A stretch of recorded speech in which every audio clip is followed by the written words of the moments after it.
Bienvenue à tous, comme d'habitude, soyez bénis au nom de Jésus-Christ. Et ayez le feu pour l'évangile de la grâce de Dieu en Jésus-Christ. Donc voilà, bienvenue. Donc voilà un petit partage, un petit message d'exhortation. Galates 2:20, je pense, nous dit bien, Paul dit, ce n'est plus moi qui vis, c'est Christ qui vit en moi. Et en gros, je ne sais plus si je vis encore dans la chair, mais je vis dans la foi au Fils de Dieu qui s'est donné lui-même pour moi. Enfin, voilà. Donc, ça c'est facile à dire, ça on peut le proclamer, on peut le chanter. Ah, c'est plus moi qui vis, c'est Christ qui vit en moi. Ah, c'est plus moi, c'est Christ. Et attention, le vivre pleinement, c'est autre chose. Parce qu'on ne vit plus pour nous-mêmes. Et ça c'est facile à dire aussi. Car tout ce que nous faisons, c'est pour Jésus-Christ, c'est pour l'évangile de Christ.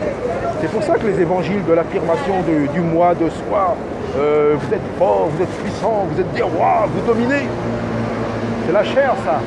On domine sur rien du tout. Le seul qui domine, c'est Jésus-Christ.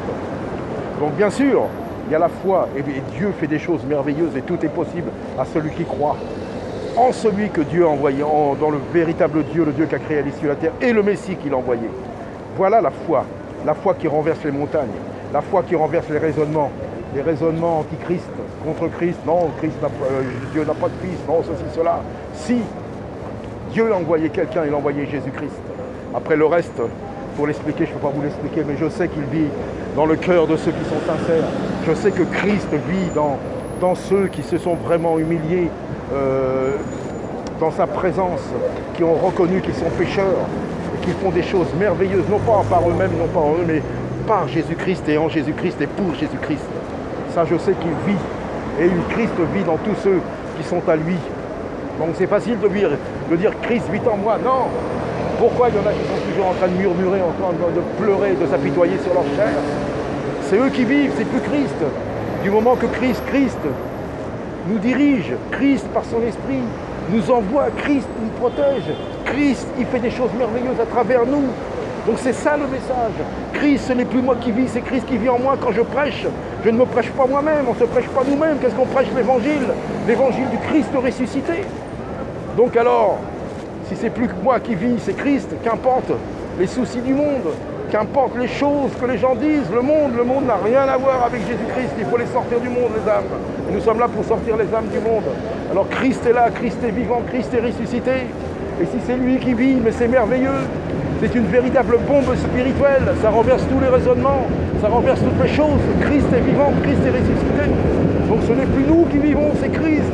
L'évangile, c'est pas l'évangile de la prospérité, c'est pas l'évangile du pasteur machin chouette, c'est pas l'évangile de ceci, de cela, c'est l'évangile du Christ ressuscité. Et c'est ça qu'il faut prêcher.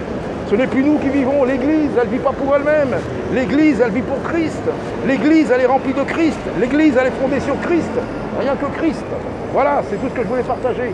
Que Dieu vous bénisse, messieurs, dames. Jésus est vivant, ressuscité, il vous appelle. Croyez à Jésus-Christ. L'évangile de la grâce de Dieu manifesté en Jésus-Christ. Jésus nous a tellement aimés. Jésus vous aime tellement, messieurs, dames. Croyez en lui, croyez à Jésus-Christ. Il vous aime, il vous appelle, il veut vous sauver encore. Croyez à lui, messieurs, dames. Un seul message de l'évangile, la mort et la résurrection du Messie qui revient très bientôt.